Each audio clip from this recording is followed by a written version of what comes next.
तब्बल 14 वर्ष सोलापुरातील 30,000 असंघटित कामगारांची अहोरात्र संघर्ष करून रेनगर महत्वाकांक्षी पथदर्शी गृहनिर्माण प्रकल्प साकारला। या वसाहतीत वास्तव्यास येणाऱ्या लाभार्थ्यांच्या हाताला रोजगार, मोफत सौर ऊर्जा, वाढीव अनुदानाची गरज आहे। रेनगर उद्घाटनाप्रसंगी नरेंद्र मोदी यांनी सोलापूरच्या जनतेला लष्करी जवानांचे गणवेश शिवून देण्याची निविदा जारी करण्याची गॅरंटी दिली होती, ती आज मितीस पूर्ण झाली नाही। येत्या 16 फेब्रुवारी रोजी केंद्र सरकारच्या विरोधात देशव्यापी आंदोलन बंद हाक दिली असून त्यात हजारोंच्या संख्येने सहभागी होतील। जनता विरोधी धोरण राबवणाऱ्या मोदी सरकारला आगामी काळात पायउतार करायला भाग पाडतील असा दावा ज्येष्ठ नेते माजी आमदार कॉम्रेड नरसाई आडम मास्तर यांनी केला। बुधवारी दिनांक 7 फेब्रुवारी रोजी सिटूच्या वतीने लढाऊ रेडीमेड शिलाई व यंत्रमाग कामगारांचा मेळावा पार पडला। यावेळी ते बोलत होते।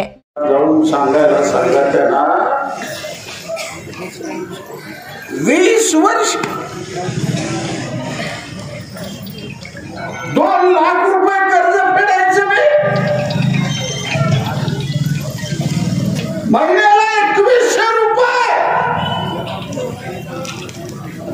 महिन्याला 2100, विजेचा 1000,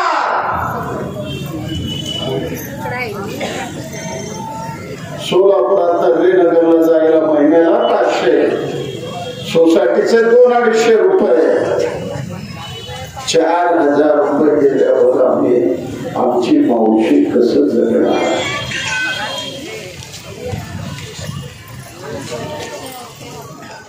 अरे मला सांगा, पूर्वी स्कीम मध्ये काय होतं? माझ्याकडे कागद आहे, भारत सरकारचे कागद आहेत। त्यावेळेला केंद्र सरकारचं 2.5 लाख रुपये सबसिडी होती, राज्य सरकारचं 2 लाख रुपये सबसिडी होती आणि पायाभूत सुविधा करता 25% रक्कम म्हणजे 25,000 रुपये, असे सगळे मिळून